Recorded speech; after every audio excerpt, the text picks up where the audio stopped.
Sous une pluie incessante, le FC Porto et Vitória s'affrontent dans une rencontre banale en première ligue portugaise dimanche.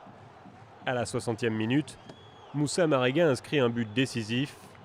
Des chaises sont jetées sur le terrain. Marega célèbre son but en utilisant l'une d'elles.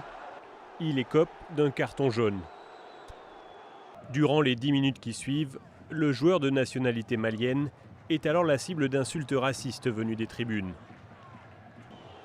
À la 68e minute, Moussa Marega décide de quitter le terrain et demande son remplacement. Le coach lui accorde, exaspéré par les supporters. Marega dira ensuite: Avec les insultes que je reçois, avec les cris de singe que je reçois, je ne pouvais pas continuer à jouer sur cette pelouse. L'ancien attaquant du club d'Amiens a aussi réagi sur les réseaux sociaux. Je voudrais juste dire à ces idiots qui viennent au stade pour faire des cris racistes, allez vous faire voir. Et je remercie aussi l'arbitre de ne pas m'avoir défendu et de m'avoir donné un carton jaune parce que je défends ma couleur de peau.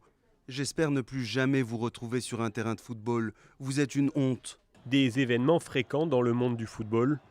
Au Portugal, c'est pourtant la première fois qu'un joueur quitte le terrain, victime d'insultes racistes. Les journaux ont condamné unanimement le comportement des supporters, allant jusqu'à parler de crime. Le gouvernement s'est lui aussi exprimé. Nous devons tous lui exprimer notre solidarité et notre dégoût total pour ce genre de comportement. J'espère que son attitude servira d'exemple afin que cela ne se reproduise dans aucun autre stade et que les autorités agiront pour empêcher que cela advienne de nouveau. Le Premier ministre a annoncé que les responsables seraient identifiés et punis. Ils pourraient à minima se voir exclure des tribunes.